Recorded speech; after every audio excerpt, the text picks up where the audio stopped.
মা তুমি তো এত কষ্ট করো, কেউ ভিতরতে সাবস্ক্রাইব কর না।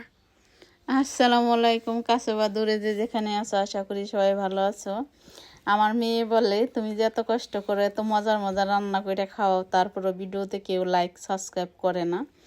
তো সত্য কথাই, এত মজার মজার রান্না করে তোমাদের দেখায়, তারপরেও তোমরা লাইক সাবস্ক্রাইব করো না। তো পাকা একটা মিষ্টি কুমড়া একদম কনকনা নিয়েছি। বিসমিল্লাহির রহমানির রহিম। একটা পাত্রে দিয়ে দিলাম পরিমাণ মতো তেল।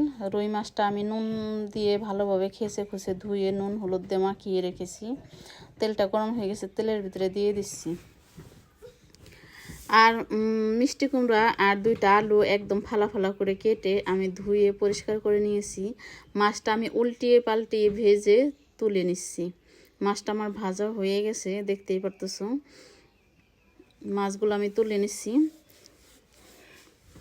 ভালোবাসার মানুষের যদি একটু ভালো মন্দ রান্না করে না খাওয়ানো যায়, তাহলে কি হয় বলো। মাছগুলো তুলেই তেলের ভিতরে দিয়ে দিলাম পেঁয়াজ, কাঁচামরিচ, কিছুটা আস্ত রসুনের কোয়া। অল্প মশলা দিয়ে এরকম সুস্বাদু তরকারি রান্না করা যায়, যেহেতু আমাদের বাসায় গ্রামে। তো গ্রামের স্টাইলেই আমি রান্না করার সবসময় চেষ্টা করি, অল্প মশলা দিয়েই। তো এখানে দিয়ে দিচ্ছি পরিমাণ মতো আদা রসুন বাটা। আর মাটির চুলার মানে রান্নাটাই সুস্বাদুই অন্যরকম। আর একদম নগদ ফগদ বেটে রান্না করলেও সুস্বাদু অন্যরকম। আর যতই কিনা মশলা দিয়ে তরকারিটা রান্না করা হয়, অতটা মজা লাগে না, আমার কাছে লাগে না। তারপরেও রান্না করতে হয়। বেশিরভাগই আমি বাটা মশলা দিয়েই চেষ্টা করি রান্না করার জন্য। পরিমাণ মতো হলুদ ফাঁকি, পরিমাণ মতো মরিচ ফাঁকি দিয়ে দিলাম অল্প একটু পানি। এখন নেড়ে চেড়ে মশলাটাকে ভালো মতো কষিয়ে নিব। এখানে দিয়ে দিচ্ছি স্বাদ মতো নুন।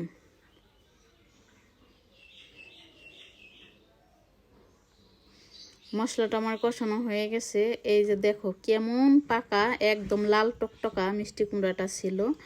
তো মিষ্টি কুমড়ার আলুটা একদম কেটে কেটে ধুয়ে পরিষ্কার করে রেখেছিলাম, দিয়ে দিলাম মশলাটার ভিতরে।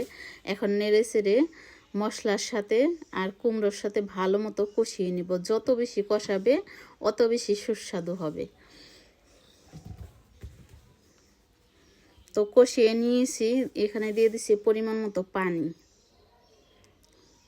পানিটা দেওয়া হয়ে গেছে। রুই মাছের মাথাটা যেহেতু একটু বড়, এর জন্য একটু আগেই এটাকে রান্না করে নেব 5 মিনিটের মতো। তারপরে ভাজা মাছগুলো শুধু তরকারির উপর দিয়ে নামিয়ে নিলেই হয়ে যাবে।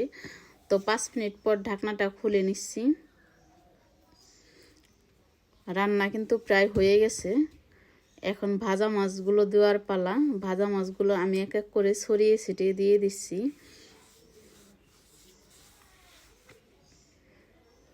আরও 5 মিনিট রান্না করার পরে দেখো একদম মাখা মাখা হয়ে গেছে। এখন নামিয়ে গরম গরম ভাতের সাথে পরিবেশন করার পালা। দেখতে যতটা লোভনীয় হয়েছে, মাশাআল্লাহ খেতেও দারুণ সুস্বাদু হয়েছে। তোমরা বাসায় অবশ্যই ট্রাই করো। ভালো লাগলে লাইক কমেন্ট শেয়ার করে দিও।